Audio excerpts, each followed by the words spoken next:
In this video, I'm just going to click on each of the controls and go over briefly what it does. The ear controls, as I specified earlier, will rotate from the middle point of the ear and the base of the ear. You can shift select them and do both ears at once, or you can single select them and do just one part of the ear to create motion offsets. This little double arrow in between the ears, if I look over here, this is the top control. It's got translate and rotate. So it will allow me to rotate the ears and the top of the ball. It will also allow me to stretch the ears and the top of the ball from side to side and front and back. Note that this does not add squash and stretch. It just moves the ears from side to side or front and back to help you create slants or angles in the ball. I have a similar control down at the bottom. This is my bottom control, and again, it's got 2 translates and 3 rotates. So I can slant the ball side to side. I can slant the ball front and back. This will not squash or stretch.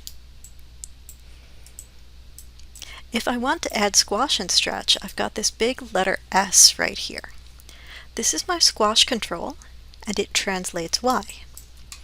So I can take it, whoop, stretch, down, squash. You'll note that it squashes and stretches from about the midpoint of the ball. That's something very important to keep in mind. You're always going from the midpoint. Because of that, there are 2 separate controls for the body of the ball. This one is the root control, and the root control is probably the easiest one to click on because it is a big box that goes around the ball, and it will allow me to move the rig or rotate. It will not allow me to scale. The root control always acts from the center. So if I have squashed the ball and I need it to hit the ground, I would take my root control and I would move my root control down. On the other hand, I've got a thing down at the feet of the ball called my placement control.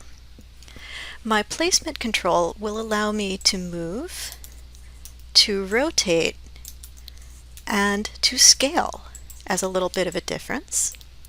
So this is the one that I would use to place the ball within a scene and move it around in world space. So the root control is for, let's say, small dynamic motions, and the placement control is for big general motions. We'll come back to that concept a little bit later on, so hold on to that in your mind. There's a placement control. It's got a pivot point at the ground. There's a root control. It's got a pivot point at the center. The last control I have is a tail control. The tail control translates X, Y, and Z. If I move the tail control up and down along Y, it will wave up and down. If I move the tail control side to side along X, the tail will wag side to side. And if I move the tail control along Z, the tail will twist. I can also move along all 3 axes and just get some wild, crazy motions. So to sum up, the tail control allows me to move this one spot in order to rotate the tail. The squash control, I translate up and down to squash and stretch.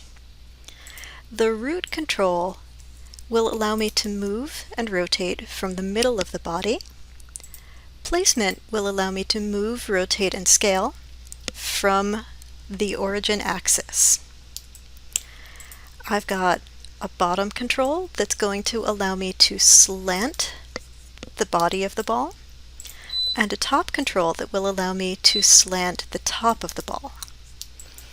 I've also got ear controls, and the ear controls will allow me to rotate the ears from either the midpoint